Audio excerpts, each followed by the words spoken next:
Bonjour et bienvenue pour cette nouvelle vidéo hebdomadaire sur l'actualité des marchés.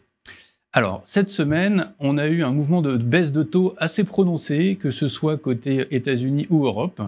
On a un niveau sur le taux 10 ans allemand qui revient autour des 2,45. Je rappelle qu'on était sur la zone plutôt des 2,60 la semaine dernière. Donc un mouvement, un rallye, comme on dit, sur les taux assez prononcé, identique à celui qui a eu lieu sur le marché américain. Si on regarde le 10 ans américain, lui a baissé de environ 0,15% pour revenir sous la zone des 4,50. Donc un mouvement de baisse qui a été marqué par plusieurs facteurs, et notamment la réunion de la Réserve fédérale américaine et les chiffres de l'emploi américain. Je vais revenir dessus dans quelques secondes.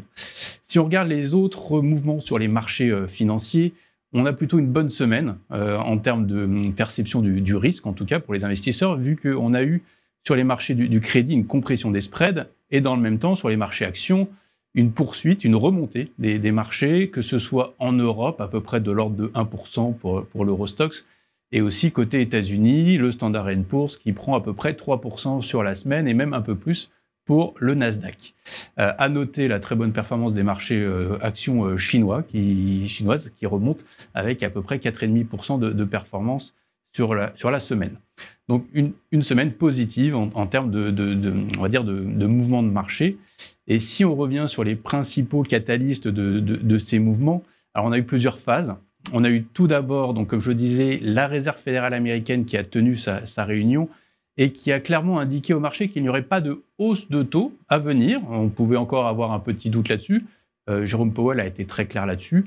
Le prochain mouvement serait une baisse. Par contre, la baisse ne devrait pas forcément intervenir tout de suite, puisque l'inflation ralentit, mais reste quand même assez élevée. On est toujours autour de la zone des 3,5% d'inflation aux États-Unis. On devrait se stabiliser sur ces niveaux-là pendant quelques mois, ce qui n'est pas pour faire plaisir forcément à la Réserve fédérale américaine. Donc aujourd'hui, les taux devraient rester sur ces niveaux-là pendant encore quelques mois, et on peut s'attendre à ce que la Réserve fédérale américaine baisse ses taux directeurs à partir du mois de septembre. En tout cas, c'est ce qui est anticipé dans le marché. Une baisse autour du mois de septembre et peut-être encore une deuxième au cours de la fin d'année, peut-être au mois de décembre. Côté Europe, on a toujours environ 3 baisses de taux anticipées par le marché cette année, et une première baisse qui devrait avoir lieu dès le mois de juin. Ça a été confirmé par Philippe Lane, le chef économiste de la Banque centrale européenne, qui a clairement indiqué que la probabilité était forte pour avoir une première baisse des taux de la Banque centrale européenne au mois de juin. Voilà, donc dans ce contexte-là, donc les marchés se sont bien comportés. Il faut voir qu'en fin de semaine, on a eu les chiffres de l'inflation aux États-Unis qui ont déçu, avec des créations, les fameux non-farm payroll, les chiffres de l'emploi qui indiquaient à peu près 175 000 créations d'emplois en dessous des attentes, et ce qui a entraîné donc le mouvement de baisse sur les taux d'intérêt, notamment les taux à 10 ans. Voilà, donc on remet des anticipations de baisse de taux dans le marché, donc on est un peu plus aligné avec nos attentes, autour donc 3 baisses côté Europe et 2 baisses côté États-Unis. Et c'est vrai que dans ce cadre-là, c'est vrai que les marchés actions continuent leur bonne performance. Je rappelle qu'on est toujours sur une saison de publication de résultats. Les résultats qui sortent à peu près comme attendu. On n'a pas forcément beaucoup plus d'informations en termes de résultats pour la fin d'année.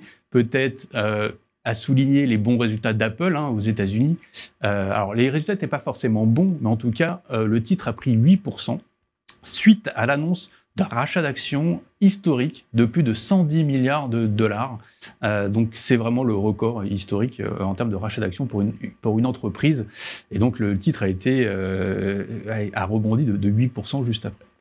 Voilà, donc en termes de mouvement, on est toujours sur un marché qui se tient bien et qui consolide, on va dire, plutôt positivement. Si je termine par un petit mot d'allocation, nos vues n'ont pas changé. On reste plutôt constructif sur la partie obligataire, donc avec une préférence pour le crédit de bonne qualité, le crédit investment grade, mais toujours aussi le haut rendement en étant sélectif et en privilégiant les émetteurs notés BB. Et sur les marchés actions, on reste autour de la neutralité, en essayant de saisir quelques opportunités ou en mettant en place des stratégies qu'on va appeler de convexité. Voilà, je m'arrête là, je vous souhaite à toutes et à tous une très bonne semaine et je vous dis à très bientôt. Merci, au revoir.